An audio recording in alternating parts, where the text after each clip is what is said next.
Hey everyone, welcome back for another episode of the SOULKATION podcast. You're here with Logan Renee, your host. Today's show is going to be really fun because we're going to talk about the worst type of relationship to be in. Worst type of relationship to be in. Hot topic, but necessary topic. The first one is a fill-in type of relationship or situationship. A fill-in type of situationship or relationship. What does that mean? It means if you feel like you're holding the space for somebody else, you are in a fill-in type of relationship. So in my 20s, because I get to say that since I'm 30 now, I was in a situationship with a guy who I didn't truly want to be with. I wanted to be with another guy, but he didn't want to be in a serious relationship. So I was like, I'm not sticking around for you to figure it out. So he was like my fill-in guy. But he wanted to be with another girl whose heart he had broken. So she was done with him, Basically, we were each other's temporary fix or temporary entertainment. Somebody for us to talk to, somebody else for us to laugh with or whatever. But we knew that we wanted to be with somebody else, right? And anything that's temporary or anything that fills a void, of course, always comes to an end.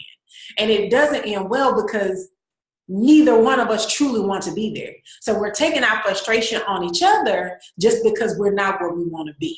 And that's a dangerous place to be in. You actually add more stuff to your resume, your relationship resume, to have to get rid of or have to correct as far as your insecurities and your self-esteem, because every time you're with somebody that you're not purposed to be with, it sets you back. The self-esteem that you built up, you gotta replenish, basically, because it was a decrease. It was a void that was filled, but it really wasn't filled. And there's nothing worse in the world than being with somebody who doesn't really see you and doesn't really want to see you, doesn't really acknowledge how you feel or how you think about things, or acknowledge where you want to go or where you want to be in your life, because they're truly not concerned. There's no worse feeling. I honestly believe being in a fill-in relationship with a man that does not want to be there, or a woman that does not want to be there, is worse than having a cavity. It's the worst. Because the person doesn't want to be there as well as you don't want to be there, but you're trying to make it work, and it just does not work. It's a very dangerous relationship to be in. The second worst type of relationship or situationship to be in is where your voice isn't acknowledged. Your voice isn't acknowledged at all. What do I mean by that? Your voice is the mother of how you think or why you do things in a certain way. Your voice is your difference. It's what separates you from everybody else, right? You can be in a room full of people having a conversation about politics, which I hate talking about, Chad, or how church should be ran or whatever. And you start speaking up and it's different from everybody else. But you're saying stuff that is true, and you're the difference in the entire room. And people probably are surprised that you're speaking up, especially if you're going against the grain, but your voice is your difference, right? So if you cut off how you think and how you really feel, then you're cutting off the carrier of your personality. When you cut off your voice, you're cutting off the carrier of your personality. And your personality is what makes you unique, right? So who wants to be in a relationship where your personality is cut off? You know what I'm saying? And I know a lot of times, I'm not gonna say which gender, the famous quote is, you're being a nag, or you're insecure, or you're bitter, or whatever. That's like the go-to thing to say to somebody when, you're bringing up how you truly feel about something. That's the go-to. This is the truth. You have permission to state how you feel. You have permission to have feelings. Your feelings are valid. They matter, and you should express them. Now, in my 20s, I didn't express them in the nicest way. My gift is speaking, my gift is talking, but the same gift that can be used to bless people can be used to curse people. And I did do a lot of cursing. So that never served nobody. That never helped a situation, you know, to turn up on somebody. So I have had to learn that if I'm going to continuously date men, which I love, you know, I have to learn how men think. I have to understand how men process stuff and why they take the time to process that in that way. I just decided to study the sex that I'm going to be with, right? It's like we have to take a step back and say, I'm not talking to a woman, I'm talking to a man. So I've had to learn how to decrease what I'm about to say. Because if you want to be heard and you want to be acknowledged, you want to be seen, you want to be respected, then if you're going to go talk to a person who likes stuff in a summary and not, you know, 16 paragraphs. Yeah, I used to write emails. It was a mess. It was a hot mess, okay? I have learned to decrease what I have to say and get straight to the point. Here's an example. Let me do something random. Okay, so let's say he takes you to meet all of his friends, which I love meeting the homies. He takes you to meet all his friends and maybe y'all doing a game and he says something that's kind of offensive. And you like, why would you say that in front of people I'm just now meeting, you know? Instead of addressing it then, something you can do is like, and I'm no relationship guru, child. I am literally a person that did learn 7 billion lessons, okay? Maybe, you know, we get in a car.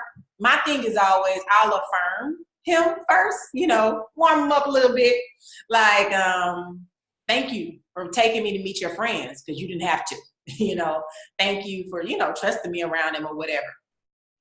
But I was a little offended when you made, you know, the so-and-so joke or whatever, and it hurt my feelings. I don't know why, but it did. It was short. It was sweet. It was straight to the point. You didn't offend him. You didn't belittle him. You didn't curse at him, you know, stating how you feel. How he responds, no one ever knows. But we're only responsible for what we say, what we do, right? You know, keep it short, keep it sweet, honey. That's what's worked for me, okay? The third worst type of relationship or situationship to be in is one where you feel like you have cheated yourself. A relationship where you feel like you have cheated yourself. What does that mean? Cheated yourself by settling. Cheated yourself by being okay with being somebody's second option. Knowing good and well you don't want to be anybody's second option, but you are. If you're dating a married man, you're probably his 12th or 8th option because there's all these other things that come before you. So you cheating yourself then. Or cheating yourself by accepting the bare minimum. One phone call here, one text message here. I'll get back to you whenever. Like, you know, you're an afterthought. And when I'm free, then we'll talk. Child, don't nobody have time for that. If you in your 20s, it don't matter what age you are. Don't settle for that. You're so much more than that. You are a rib. What does that mean? You are a protector. You are a cultivator. You are a shaper. That means you give this person the ability to breathe normally. What? I'm helping you breathe. Like, you can't treat me secondhand. I'm not by the second string. I'm helping you live, honey. Yeah, I mean, I'm not the Lord, but I'm pretty close. The moral of the story is you don't want to be in a relationship where you feel like you're not heard, or a situationship where you're a fill-in, or you have somebody as a fill-in, or you feel like you're cheating yourself in any type of way. Try your hardest to avoid being in relationships like that. Yeah, I think that's it for today's episode. The best relationship for you to be in, this is closing, is in a relationship with yourself where you're so honest and you're so vulnerable about every single thing. You're honest about your finances. Like, I need to stop spending all this money, right? I need to only spend money when I'm making money. If I'm not making money, this is something that I learned. If you get paid every 2 weeks, you shouldn't be spending money every single day. If you get paid only once every 2 weeks, there's no reason to be spending money every single day until you get paid again. You know what I'm saying? That can be like a little small thing. I heard on one podcast I listened to, this lady said that she checks her bank account every single day. She was like, you need to know what's going on. You know, if you want to take yourself up to millionaire status, you need to do what millionaires do. And millionaires usually, or multimillionaires, look at their bank accounts all day. Not all day, but they look at them once a day. I was like, I can do that. So I set an alarm on my phone to go off, you know, every day at 3:30, check my bank account. Sometimes it moves, sometimes it don't, you know, but I'm aware of what's going on in my bank account, you know. So the best relationship to be in, no matter what it is in a relationship with yourself where you're honest and you're pure and you're vulnerable.